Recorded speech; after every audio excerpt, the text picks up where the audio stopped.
Querida paz do Senhor, muito feliz porque hoje eu posso apresentar mais um conteúdo bíblico para você. Esse vídeo é continuação do último vídeo. Então o tema que nós vamos tratar aqui hoje, você precisa saber qual foi o tema tratado no outro vídeo, que foram as 3 dicas que eu dei para você viver uma descoberta ministerial. Então se você não viu o outro vídeo, tira um tempinho, acompanha lá, depois você volta aqui. Sempre lembrando que você pode nos ajudar curtindo este canal. Nós estamos chegando agora a essa plataforma e precisamos da sua ajuda. Se inscrevendo também, deixando aqui comentários de que tema você tem dúvida sobre a Bíblia, sobre o seu ministério. E o que você gostaria de ouvir que nós explicássemos aqui. Sempre lembrando que eu não sou sozinho nesse canal. E você, se tiver alguma dúvida, pode expor aí nos comentários.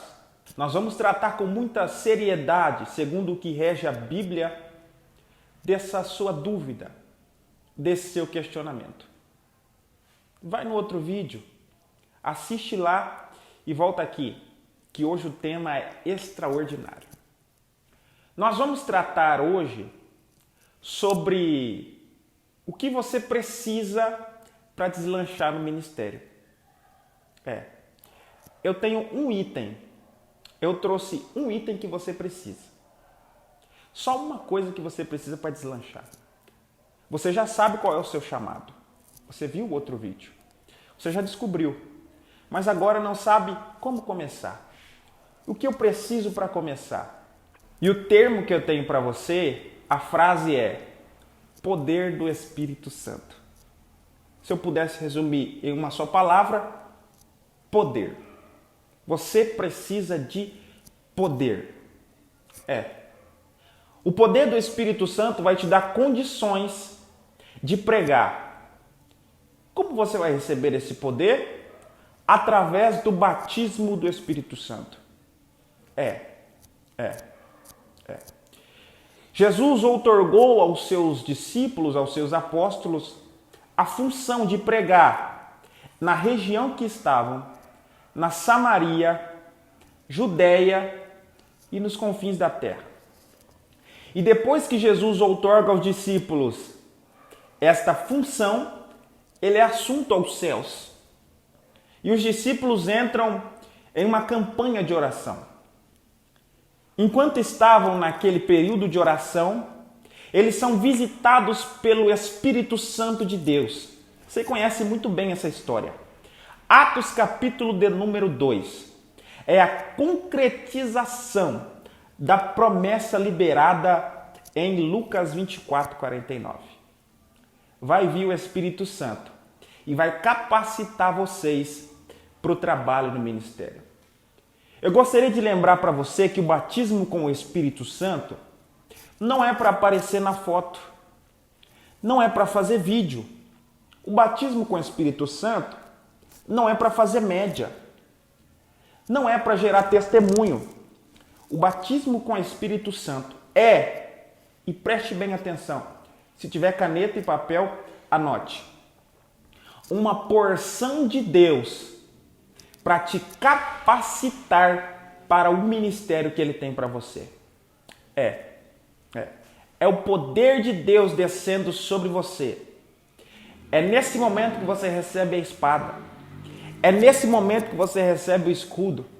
É nesse momento que você recebe o dom que te faltava. É nesse momento. E eu trago hoje para você 3 segredos. Novamente, muito simples, muito fácil, para você viver o batismo com o Espírito Santo. Eu não diria nem que são 3 segredos.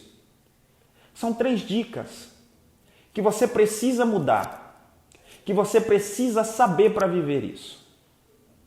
A primeira dica é: Deus não derrama o seu poder sobre pessoas que Ele sabe que não vão usar. E eu tenho uma pergunta que te confronta. Se você não vai usar o poder que Deus vai te dar, por que você pede? se você não vai trabalhar em cima disso que Deus vai liberar sobre você, por que pedir? Por que buscar? Você quer ser batizado apenas para aparecer na foto? Apenas por isso? O poder de Deus não é para gerar uma estética melhor no crente. Não. É uma capacitação para você exercer o seu ministério com mais autoridade. Então, a primeira dica é: comece a exercitar o ministério. É isso. Quando chegar na roda dos amigos, comece a falar sobre o ministério que Deus tem para você. Fale que vai pregar. Fale que é o seu sonho cantar. Então tudo vai ficar mais acessível. Tudo vai ficar mais simples.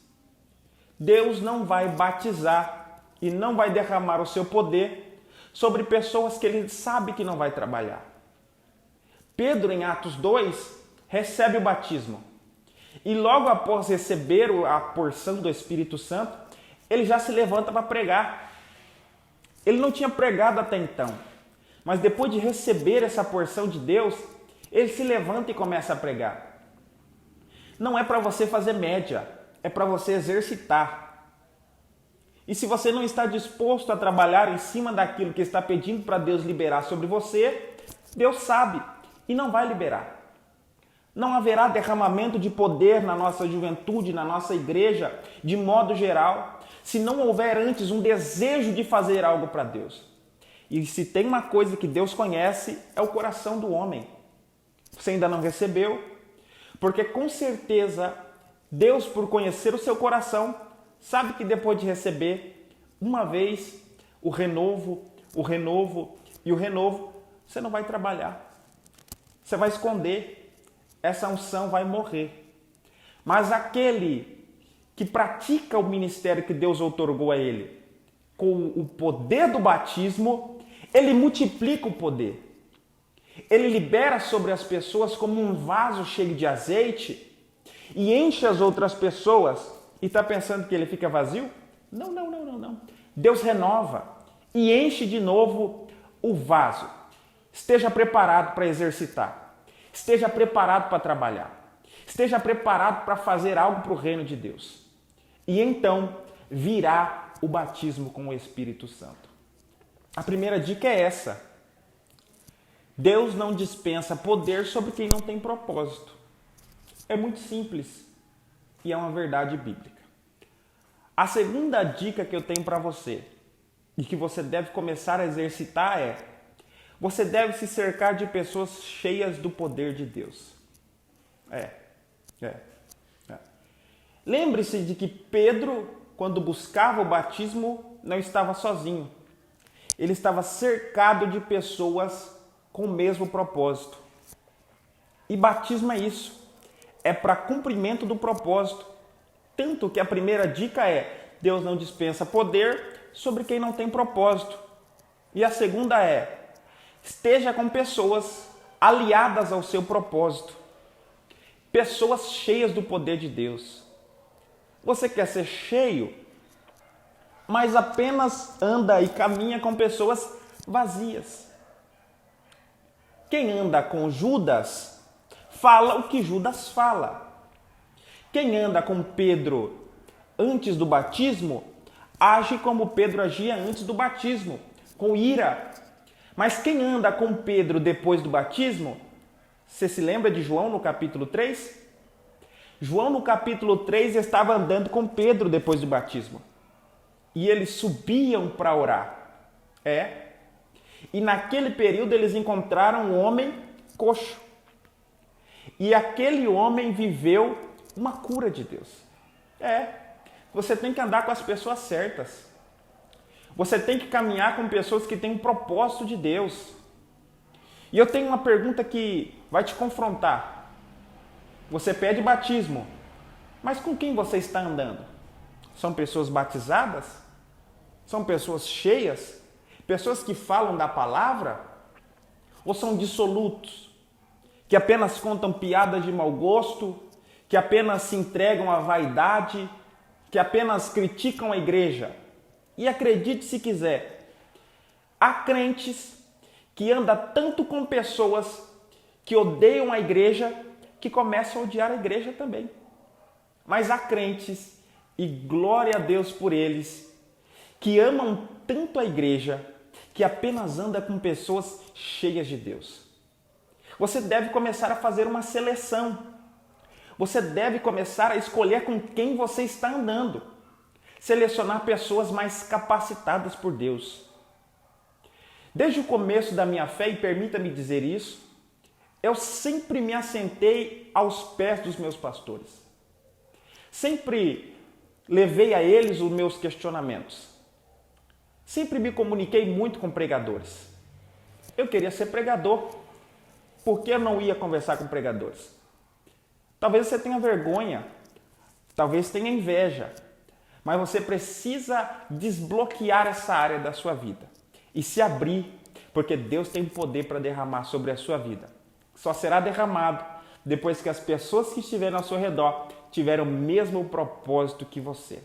Se prepare, porque Deus vai sacudir a igreja brasileira nesses dias e você não vai querer ficar de fora disso, não é mesmo? Vamos para a terceira dica. A terceira dica, na verdade, é muito semelhante à primeira. A primeira dica dizia que se não houver um propósito, não vai haver derramamento de poder. A terceira dica fala sobre trabalhar. E ela diz que todo membro que não é exercitado logo se atrofia. Então eu tenho plena fé que com as duas dicas anteriores, com a mudança de propósito e com a mudança de amizades, você logo vai receber esse batismo. Mas eu conheço muitas pessoas que depois de receber o batismo, depois de receber o poder de Deus, se desviaram. Por quê? A grande verdade é que só o batismo não vai transformar tudo. Você precisa começar a exercitar. Recebeu esse poder de Deus? E eu estou falando para pessoas que já receberam. Eu estou falando para pessoas que já foram alcançadas com o batismo com o Espírito Santo. Comece a pregar. Comece a cantar. Você vai ver que a unção flui de uma maneira extremamente natural ou sobrenatural. Quanto mais você entrega, mais você recebe. Quanto mais você libera sobre a vida daqueles que estão te ouvindo, mais será liberado sobre a sua vida. Quanto mais você estender a mão para que pessoas sejam curadas, mais unção de cura desce sobre você. Então, o grande problema hoje, no meio de muitas pessoas extremamente cheias do Espírito Santo, é esse. Elas deixam a unção esvair e não usam. Elas deixam o poder ir embora e não usam. Quantas vezes Deus não pediu para você, quantas vezes Deus não ordenou que você entregasse uma palavra profética? Quantas oportunidades de pregar você não recebeu? E mesmo após o batismo, mesmo após saber o que Deus tinha para você, você se recusou. Cruzou os braços e disse, nananina não farei. Aí você coloca as suas condições. Eu não sou capacitado, não estou preparado. Não é o tempo. Posso dizer uma coisa? É tempo de cegar. É tempo de colheita. Essa não é uma desculpa válida. Você já recebeu capacitação no batismo. Então essa não é mais uma desculpa válida. Não existe mais desculpas para você. Então tem uma pergunta. Por que não começou ainda? Por que não deu o primeiro passo ainda? O que está te faltando? Já tem o chamado. E já tem o poder. Você precisa dar esse primeiro passo. As melhores experiências da minha vida, eu fui vivendo conforme dava passos no ministério. E eu vivia coisas cada vez mais extraordinárias. É o que eu também quero que você viva. Você tem que ter uma fé escalar. Uma fé que vai subindo de nível. Então, se você tem sonhos ministeriais, não se atenha ao medo. Eu deixo para você a palavra que Deus liberou sobre Josué. A Bíblia diz, em Deuteronômio 34, que Josué era cheio de sabedoria e cheio do Espírito Santo. Que coisa maravilhosa. Porém, não queria liderar o povo. Deus se apresenta a ele no capítulo 1 de Josué e diz: tem bom ânimo, esforça-te, porque eu farei você guiar esse povo para herdar a terra que prometi a seus pais. Deus hoje libera uma palavra de ânimo sobre você. Dê o primeiro passo. Quando Josué deu o primeiro passo, o rio Jordão se abriu diante dele. Quando Josué deu o segundo passo, as muralhas de Jericó cederam diante dele. Quando Josué deu o terceiro passo, eles venceram o povo de Ai. De passo em passo, você vai vivendo experiências extraordinárias com Deus. Curta esse conteúdo. Se você gostou, compartilhe. Se inscreva nesse canal, que conteúdos como esse estarão sendo publicados toda semana. E se prepare, porque você não vai viver um ministério estagnado. Deus tem algo novo para você. Deus os abençoe.